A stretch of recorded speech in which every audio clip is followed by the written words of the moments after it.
Welcome to all student. बच्चों, जैसे कि आपको पता है कि हम 12th बिजनेस स्टडी के बारे में पढ़ रहे हैं। इसका 11.1 चैप्टर कर रहे हैं। चैप्टर का नाम है मार्केटिंग एंड मार्केटिंग मिक्स। इस चैप्टर का आज हमारा 5वां लेक्चर है और आज हमारा टॉपिक रहेगा इस लेक्चर का विपणन मिश्रण।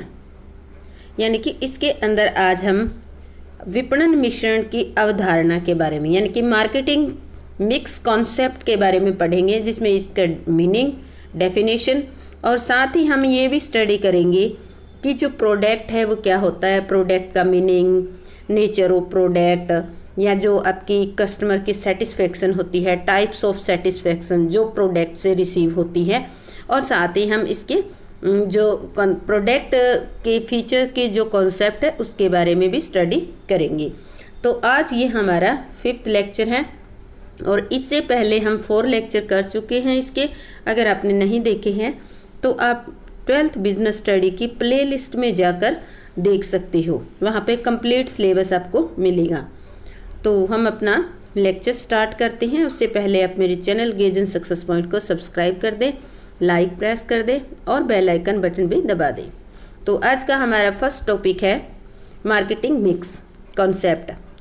तो मार्केटिंग मिक्स कॉन्सेप्ट होता क्या है, इसके बारे में स्टडी करने के लिए हमें सबसे पहले जानना होगा कि मीनिंग ऑफ मार्केटिंग यानी कि विपणन मिश्रण का अर्थ क्या है। देखो, विपणन मिश्रण का अभिप्राय विभिन्न विपणन क्रियाओं को सफलतापूर्वक करने के लिए बनाई गई नीतियों के योग से है। जो भिन्न भिन्न नीतियाँ होती हैं, यानी कि जो भी हम विपणन की क्रियाएं कर रही हैं उनको पूरा करने के लिए बहुत सारी पॉलिसीज बनाते हैं और उन पॉलिसीज का जो योग होता है उसे ही हम क्या कहते हैं, मार्केटिंग मिक्स कहते हैं। जैसे उत्पाद की किस्म के संबंध में, किस्म यानी कि कंपनी उसकी किस्म के संबंध में कोई नीति बना सकती है। जैसे कि कंपनी 3 वैरायटी की जो है प्रोडक्ट तैयार करती है, उत्तम किस्म का, मध्यम किस्म का और निम्न किस्म का। इस नीति का उद्देश्य सभी प्रकार के ग्राहकों को अपनी ओर आकर्षित करना हो सकता है।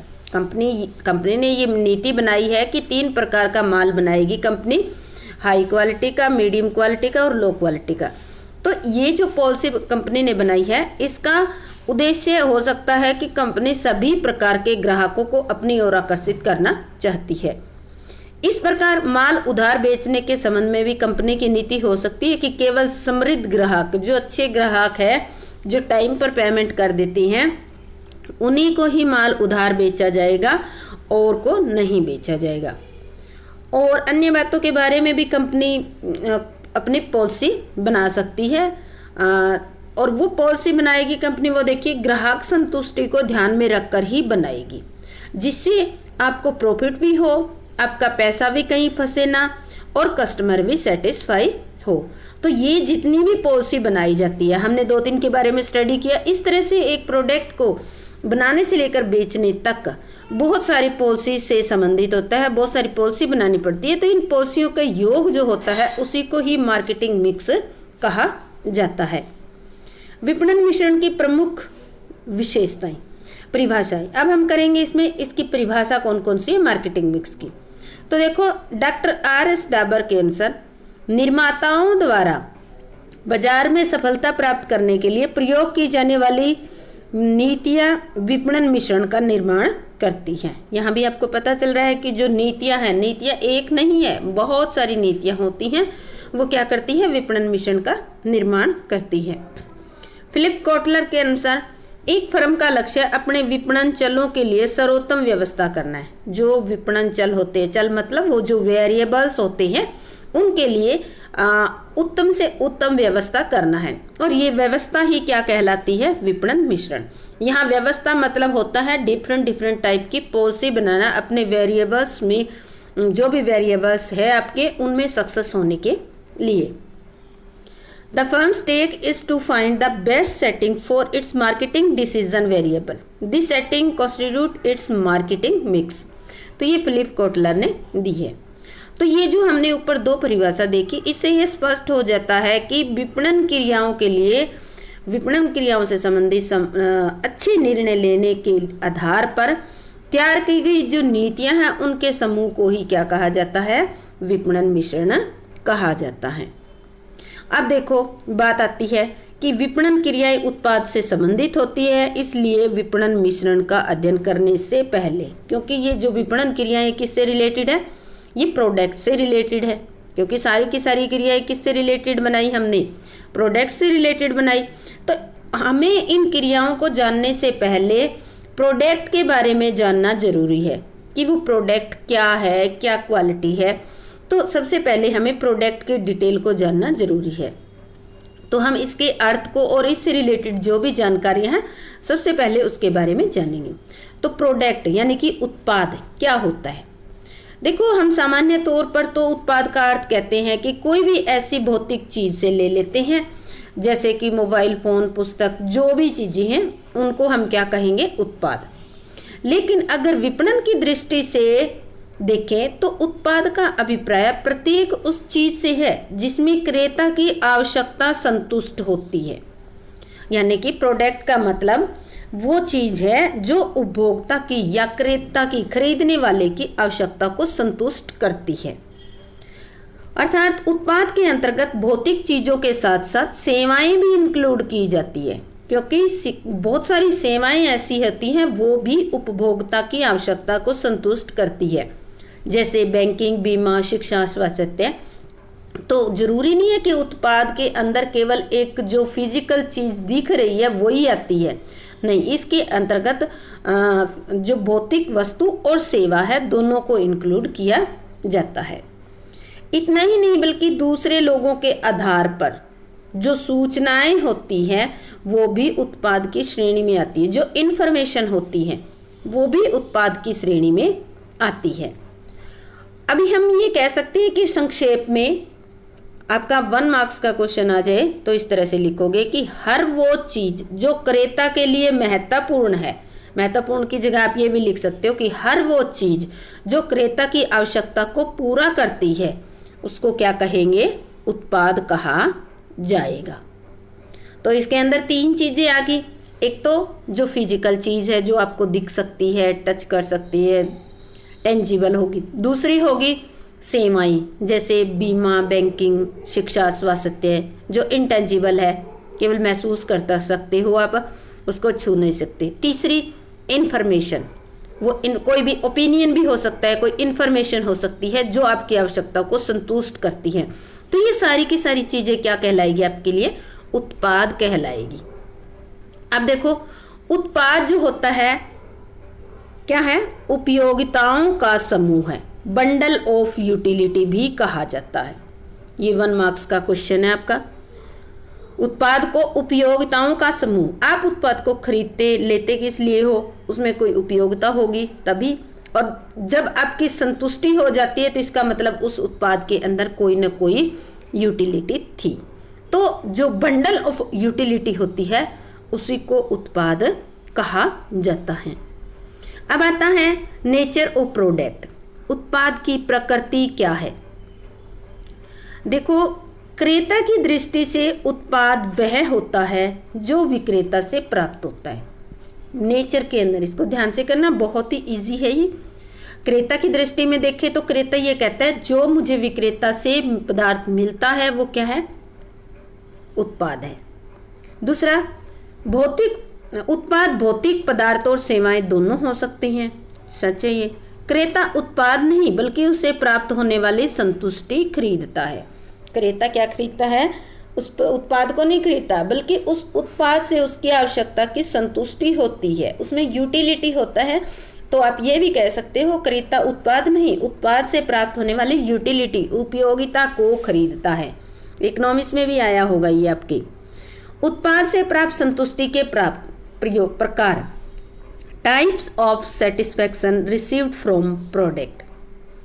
जो उत्पाद यूज करते हैं या खरीदते हैं उससे जो संतुष्टि मिलती है वो कई प्रकार की होती है, जिसको मोटे मोटे तौर पर 3 प्रकार में अलग अलग क्लासिफाइड किया गया है कि संतुष्टि कितने प्रकार की होती है। फर्स्ट होती है फंक्शनल सेटिस्फैक्शन, कार्यात्मक संतुष्टि।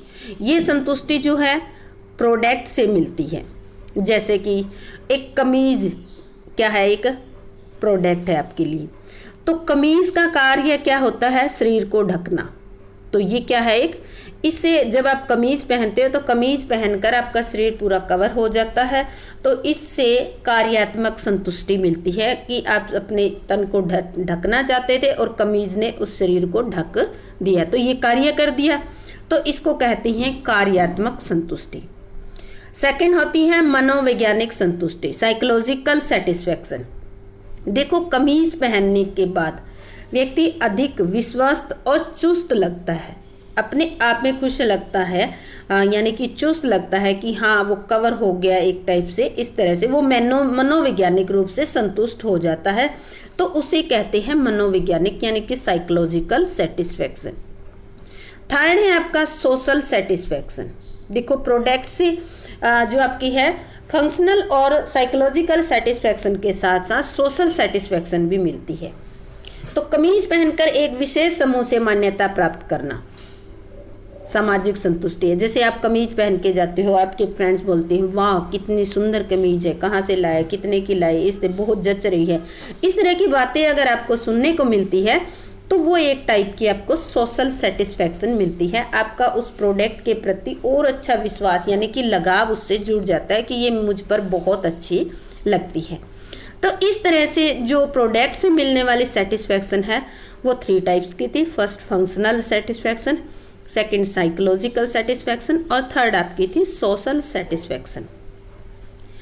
अब आता है प्रोडक्ट एट्रीब्यूट कॉन्सेप्ट, उत्पाद विशेषता विचारधारा क्या है। देखो, जब हम किसी उत्पाद की बात करते हैं तो सामान्यतः इसका मतलब ये होता है कि उत्पाद की जो स्पर्श करने वाली विशेषताएं होती है, टेंजिबल एट्रीब्यूट होता है, उससे रिलेटेड ही हम बात करते हैं। जैसे हम कहते हैं कि हमने एक मोटरसाइकिल खरीदी है, लेकिन जब हम उससे रिलेटेड डिसीजन लेते हैं, क्रय करने से रिलेटेड डिसीजन लेते हैं, तो इसमें हम टेंजिबल एट्रीब्यूट के साथ साथ जो इनटेंजिबल एट्रीब्यूट होता है उसको भी ध्यान में रखते हैं। यानी कि जब आप मोटरसाइकिल खरीदते हो, ठीक है, मोटरसाइकिल एक क्या है, टेंजिबल प्रोडक्ट है, बट जब मोटरसाइकिल खरीदने के बारे में आप डिसीजन लेते हो तो उसकी जो दिख रही है वो विशेषताएं और जो विशेषताएं नहीं दिख रही है उन दोनों को ध्यान में रखकर ही कोई प्रोडक्ट खरीदती है। अब आपको दिख रही वो विशेषताएं तो समझ में आ गई कि उसका कलर कैसा है, उसकी बॉडी कैसी है, उसकी शीट कैसी है, तो इस तरह से ये थी टेंजिबल एट्रीब्यूट। ठीक है, अब आता है इनटेंजिबल एट्रीब्यूट्स। क्या होता है, अदर्शनीय विशेषताएं, जैसे ब्रांड का नाम, कंपनी की इमेज, गारंटी वारंटी कितनी देर है, उसकी पैकिंग किस टाइप की है, तो ये जो है क्या होती है, अस्पर्शनीय या इनटेंजिबल एट्रीब्यूट होती है। तो जब आप मोटरसाइकिल खरीदने का निर्णय लेते हो तो केवल ये नहीं कि हाँ उसकी जो शेप है, साइज है बहुत सुंदर है, कलर बहुत सुंदर है, केवल इतना देखकर डिसीजन नहीं ले लेते। आप ये भी देखते हो कि हमें किस ब्रांड का खरीदना चाहिए, किस कंपनी की छवि अच्छी है, किस कंपनी, कौन सी कंपनी कितनी गारंटी वारंटी देती है, तो इस टाइप की जो है और साथ के साथ कौन सी कंपनी क्या क्या सर्विस देती है। तो ये सारी चीज़ें जो है जो दिख रही है टेंजिबल एट्रीब्यूट है और इनटेंजिबल एट्रीब्यूट है, इन दोनों को ध्यान में रखकर ही कोई प्रोडक्ट को परचेज करने का डिसीजन लिया जाता है। अतः विपणन में उत्पाद उन स्पर्शनीय और अस्पर्शनीय विशेषताओं का चित्रण होता है। कोई भी प्रोडक्ट होता है उसकी कुछ टेंजिबल एट्रीब्यूट होते हैं और कुछ इनटेंजिबल एट्रीब्यूट दोनों होते हैं, तो दोनों को ही दर्शाता है। इसमें प्रतिफल के लिए बदलने की योग्यता होती है और ग्राहकों की आवश्यकता को संतुष्ट करता है। तो ये हमारे जो थे वो है प्रोडक्ट एट्रीब्यूट कॉन्सेप्ट।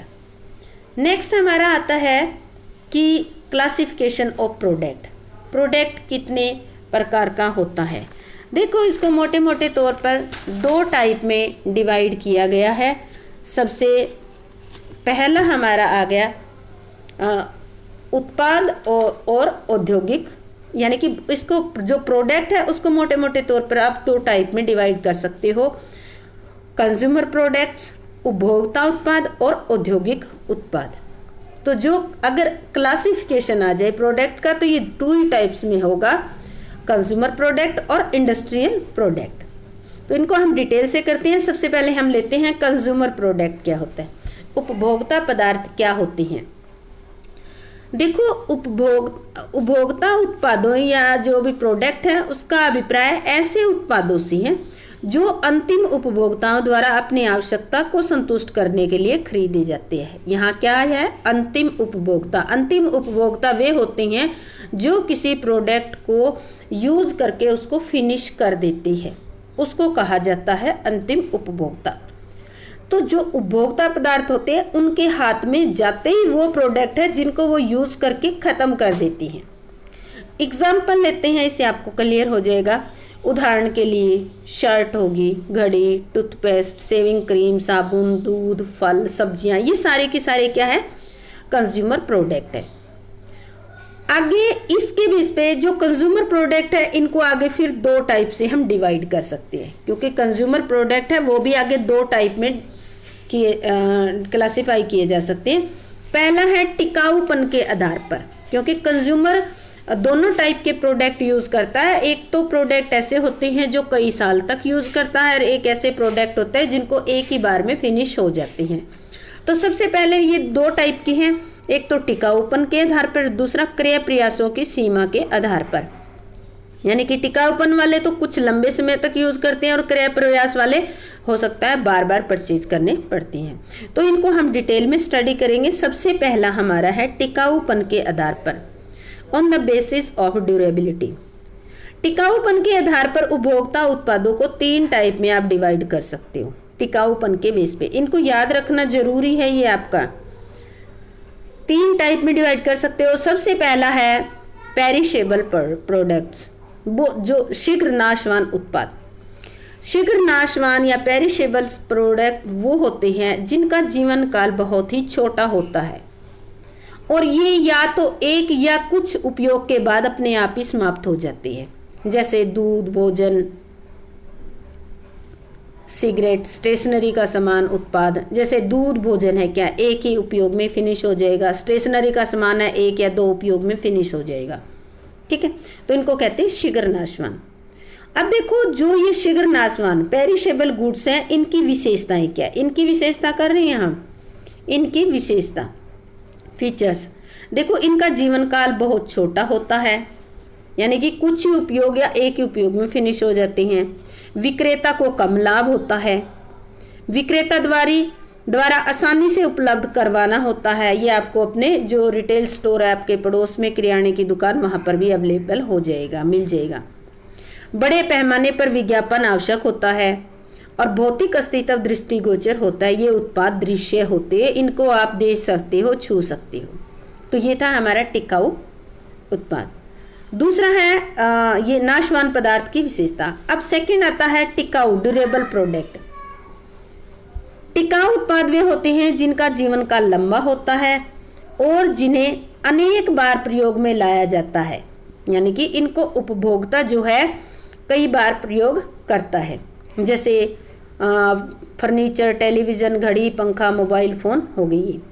अभी इनके फीचर्स क्या है, जीवन काल लंबा होता है इनका, जो हमने पेरिशेबल गुड्स पढ़े उनसे तो लंबा ही होता है। अनेक बार यूज़ करते हो, जैसे घड़ी, फर्नीचर है, उनको कई साल तक भी यूज़ करते हो आप।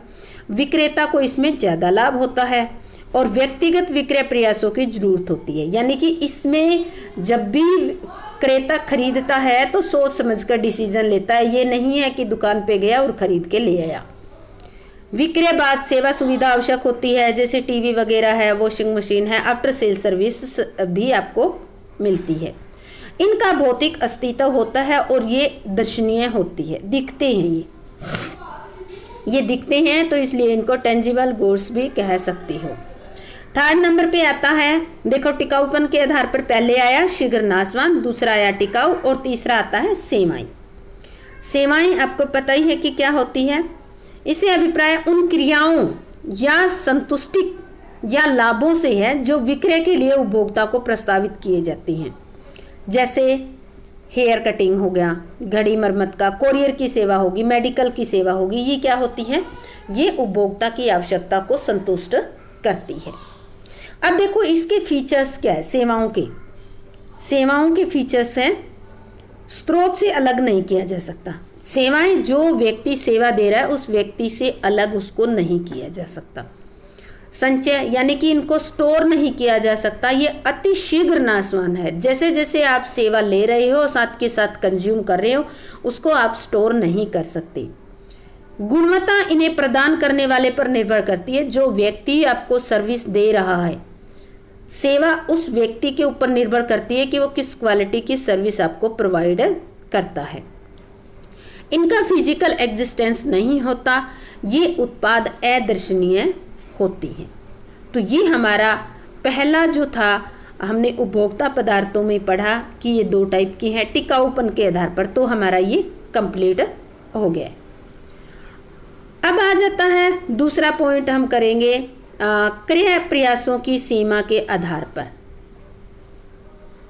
क्रय प्रयासों की सीमा के आधार पर जो है product, on the basis of extent of shopping efforts. क्रय प्रयासों की सीमा के आधार पर उपभोक्ता उत्पादों को 3 श्रेणियों में बांटा जाता है। उसको भी 3 में बांटा है, इसको भी हम 3 में बांटेंगे। सबसे पहला आता है कन्वीनियंट प्रोडक्ट्स, सुविधाजनक उत्पाद।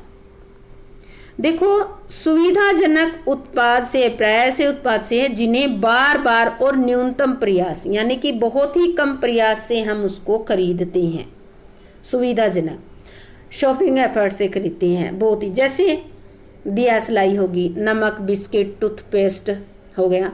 तो इस तरह की ब्रेड, बिस्किट, ये सारी चीज़ें जो क्या है, ये कन्वीनियंट प्रोडक्ट के अंदर आ जाती हैं। अब आता है कन्वीनियंट प्रोडक्ट की विशेषताएं क्या है। सबसे पहला है सुविधाजनक स्थानों से न्यूनतम प्रयासों से खरीदा जा सकता है। सुविधाजनक स्थान का मतलब है कि आप जहां रह रहे हो, आपके पड़ोस में जो रिटेल स्टोर है वहां से आपको मिल जाएगा और आपको इसमें डिसीजन लेते वक्त ज़्यादा सोचने की ज़रूरत नहीं है। मांग इनकी लगातार बनी रहती है, इनकी डिमांड जो है एक कांस्टेंट डिमांड बनी रहती है क्योंकि लोगों का इन प्रोडक्ट के बिना काम नहीं चलता। प्रति इकाई मूल्य भी इनका बहुत कम होता है, कम मात्रा में खरीदी जाती है। ये चीज़ें थोड़ी थोड़ी खरीदी जाती है, हर एक परिवार को जितनी रिक्वायरमेंट होती है वैसे थोड़ी थोड़ी ये खरीदते रहते हैं। प्राय उत्पाद ब्रांडेड होने के कारण मूल्य प्रमापित होता है। ये प्रोडक्ट मोस्टली ब्रांडेड होते हैं, इसलिए इनका जो मूल्य है एक स्टैंडर्ड मूल्य होता है, बहुत ज़्यादा फर्क नहीं होता एक दूसरे की कंपनी के प्रोडक्ट में भी। अधिक प्रतियोगिता का सामना करना पड़ता है क्योंकि इसमें कंपटीशन बहुत ज़्यादा टफ होता है। प्रतियोगिता व छूट प्रस्ताव मुख्य विक्रय वृद्धि के माध्यम है। अगर अपने आप को प्रतियोगिता में आगे रखना है या अपनी सेल को इंक्रीज करना है तो क्या करना होगा, इनको बिक्री बढ़ाने के लिए छूट देनी होगी या कोई स्कीम निकालनी होगी, तभी इनकी बिक्री में वृद्धि होती है। दूसरा है बिक्रीगत शॉपिंग प्रोडक्ट। बिक्रीगत जो प्रोडक्ट होते हैं वो कौन कौन से हैं। शॉपिंग प्रोडक्ट, बिक्रीगत उत्पाद उसे कहते हैं जिसे क्रय करते समय उपभोक्ता विभिन्न विशेषताओं, कीमत, किस्म, आकार, डिजाइन, उपयोगिता इत्यादि के आधार पर विभिन्न उत्पादकों के उत्पाद से कंपैरिजन करके खरीदता है, तुलना करता है। शॉपिंग प्रोडक्ट वो होते हैं जिनको खरीदते समय दूसरी कंपनी के प्रोडक्ट के साथ उसके डिज़ाइन, आकार, मूल्य, इन सब की कंपैरिजन करता है। अर्थात उपभोक्ता क्रय करते समय विशेष सावधानी का परिचय देता है कि वो बहुत ही सावधान है इस प्रोडक्ट को खरीदने के बारे में। तो इस श्रेणी में कौन से प्रोडक्ट आते हैं? फर्नीचर, टेलीविज़न, जूते, घड़ियाँ, आभूषण, श्रृंगार का सामान, ये सारी चीज़ें जो हैं इसके अंदर आती है। तो ये ऐसे प्रोडक्ट है जिनको कस्टमर ये नहीं है कि दुकान पे गया परचेज करके ले आया, पहले डिसीजन लेते हैं इसके बारे में कि कौन सा प्रोडक्ट हमें खरीदना है। एक दूसरे कंपनी के प्रोडक्ट के साथ कंपैरिजन भी करते हैं, फिर इस तरह के प्रोडक्ट को खरीदा जाता है। अब आता है कि इन शॉपिंग जो प्रोडक्ट्स हैं उनकी विशेषताएं क्या है, जो शॉपिंग प्रोडक्ट्स हैं उनकी विशेषताएं। देखो, ये टिकाऊ और अनेक उपयोग वाले होते हैं। जो ये प्रोडक्ट होते हैं ये तो टिकाऊ होते हैं और इनके कई उपयोग होते हैं। जैसे फर्नीचर, घड़ियाँ, ये नहीं है कि आपने एक बार यूज़ किया और उसको फेंक दिया, ऐसे नहीं करते। इसको बहुत लंबे समय तक यूज़ करने की कोशिश करते हैं। प्रति इकाई मूल्य और लाभ दर अधिक होता है, इनका मूल्य भी अधिक होता है और विक्रेता को इन पर ज़्यादा लाभ भी मिलता है। उपभोक्ता क्रय के समय विशेष सावधानी का परिचय देता है, क्रय करते समय विशेष सावधानी बरतता है। अचानक क्रय किए जाने की बहुत ही कम संभावना होती है, यानी कि इसमें पहले से ही अभी ऊपर आया कि विक्रेता जो है सावधानी का परिचय देता है। इट मीन्स वो सोच समझकर कुछ टाइम लेकर एक दूसरे प्रोडक्ट से कंपैरिजन करके परचेज करने का डिसीजन लेता है। फुटकर विक्रेता उपभोक्ताओं को उत्पाद की ओर आकर्षित करने में मुख्य भूमिका निभाती है। सेकंड आता है क्रय प्रयासों के आधार पर, जो सेकंड टाइप था हमारा उपभोक्ता पदार्थों का, उसमें आता है विशिष्ट उत्पाद। क्या होता है? Speciality product. विशिष्ट उत्पाद का आशय ऐसे उत्पादों से है जिनका उपभोक्ता के लिए विशेष महत्व होता है। इनका जो उपभोक्ता होता है उनके लिए विशेष महत्व होता है। कैसे? जिनके कारण वह उन्हें खरीदने के लिए आकर्षित होता है। जैसे उत्पादों का बड़े स्तर पर विज्ञापन किया जाता है, ऐसे प्रोडक्ट का बड़े स्तर पर विज्ञापन किया जाता है, जिसके परिणाम स्वरूप विक्रेताओं को उत्पाद को पहचानने में क्रेताओं को उत्पाद को पहचानने में कठिनाई नहीं हो और क्रेता किसी विशेष ब्रांड की वस्तु को ही खरीदना पसंद करता है। इसलिए वे एक निर्माता के उत्पाद की दूसरे निर्माता से तुलना नहीं करते। इस श्रेणी में जैसे car, scooter, mobile phone, television, दुर्लभ जो कलात्मक वस्तुएं होती है, हेयर कटिंग, सैलून, रेस्टोरेंट, चाहे इसमें सर्विस हो चाहे इसमें कोई प्रोडक्ट हो, आप जिससे संतुष्ट हो आप उसी प्रोडक्ट को खरीदोगे और उस प्रोडक्ट को खरीदते समय आप किसी और के साथ कंपैरिजन नहीं करोगे। फीचर्स क्या हैं इसके? सीमित मांग होती है, बहुत अधिक प्रति इकाई मूल्य होता है, इनकी जो कॉस्ट होती है वो ज़्यादा होती है। विक्रेताओं की संख्या सीमित होती है, यानी कि क्रेता विक्रेता दोनों की संख्या कम होती है।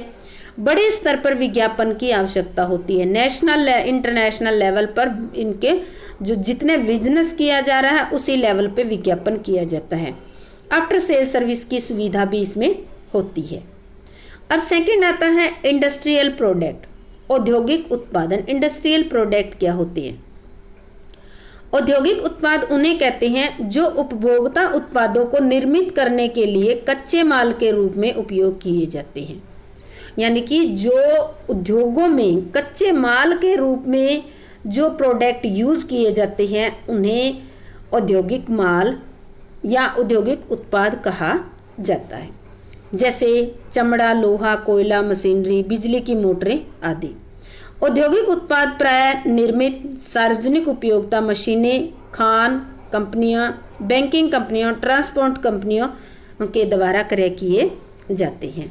तो ये सारे, यानी कि सीधा सा एक लाइन में आप कह सकते हो कि ऐसे उत्पाद से है, औद्योगिक उत्पाद का अभिप्राय ऐसे उत्पाद से है जो उपभोक्ता उत्पादों को बनाने के लिए कच्चे माल के रूप में प्रयोग किए जाते हैं, उन्हें औद्योगिक उत्पाद कहा जाता है। फीचर्स क्या है?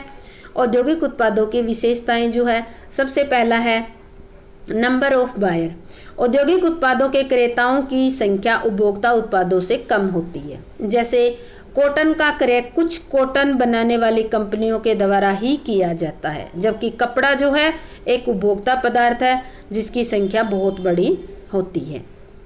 सेकंड आता है चैनल लेवल, मध्यम स्तर। औद्योगिक उत्पाद के क्रेताओं की संख्या कम होने के कारण छोटे वितरण मार्ग को अपनाया जाता है, यानी कि ज़्यादातर प्रत्यक्ष विक्रय, डायरेक्ट सेलिंग या एक स्तरीय माध्यम का प्रयोग ही किया जाता है।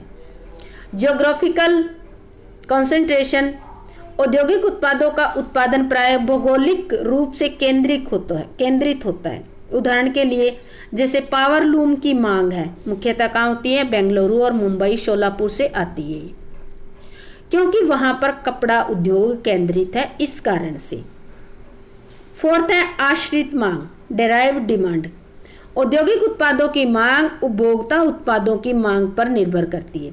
जैसे कपड़े की मांग बढ़ेगी तभी कॉटन की डिमांड बढ़ेगी, क्योंकि कपड़े की मांग बढ़ेगी तो कपड़ा बनाने के लिए ही कॉटन यूज होती है, इस कारण से कॉटन की मांग तभी बढ़ेगी जब कपड़े की मांग बढ़ेगी। तो आप कह सकते हो कि कॉटन की मांग क्या है, डिराइव्ड, आश्रित है। किस पर आश्रित है? कपड़े की मांग पर आश्रित है, इसलिए इसे आश्रित मांग कहते हैं। उदाहरण के लिए चमड़े की मांग चमड़ा उत्पादों की मांग पर आश्रित है। प्रौद्योगिकी की भूमिका, रोल ऑफ टेक्निकल कंसंट्रेशन। औद्योगिक उत्पाद जटिल प्रकृति के होते हैं। औद्योगिक उत्पाद जटिल प्रकृति के होते हैं क्योंकि इनका निर्माण जो है क्रेताओं के निर्देशों के अनुसार किया जाता है, इसलिए इनके क्रय में तकनीकी बातों का विशेष ध्यान रखना जरूरी है। परस्पर कार्य, रेसिप्रोकल बाइंग, परस्पर क्रय है ये, परस्पर क्रय, रेसिप्रोकल बाइंग, परस्पर क्रय। यदि तुम मुझसे खरीदोगे तो मैं तुझसे खरीदूंगा। इस सिद्धांत पर ज्यादातर आधारित होते हैं जो औद्योगिक उत्पाद होते हैं। औद्योगिक उत्पादों में प्राय इस सिद्धांत का पालन किया जाता है। उदाहरण के लिए अशोक लीलैंड सीएट कंपनी से टायर व ट्यूब खरीदेगा और सीएट जो है अशोक लीलैंड कंपनी से ट्रक खरीदेगा। तो इस तरह से आपस में इनका क्या होता है, एक म्यूचुअल समझौता होता है कि तू मेरी चीज़ खरीदेगा तो मैं तेरी चीज़ खरीदूंगा, इसी बेस पे होता है। पट्टे पर देना, लीजिंग आउट। औद्योगिक उत्पादों का अधिक मूल्य होने के कारण क्रेता इन्हें क्रय करने के स्थान पर पट्टे पर लेने को प्राथमिकता देता है। पट्टे मतलब कुछ टाइम के लिए रॉयल्टी देकर उस वस्तु को यूज करने का अधिकार लेना, जिसको क्या कहा जाता है, पट्टा कहा जाता है। तो ये हमारा आज का टॉपिक था जिसमें हमने पढ़ा कंज्यूमर प्रोडक्ट के बारे में और हमने इंडस्ट्रियल प्रोडक्ट के बारे में भी थोड़ा सा पढ़ा है। क्लासिफिकेशन ऑफ इंडस्ट्रियल प्रोडक्ट है, इसको हम नेक्स्ट लेक्चर के अंदर करेंगे। तो अभी हम नेक्स्ट लेक्चर के अंदर मिलते हैं आपको, तब तक के लिए बाय बाय।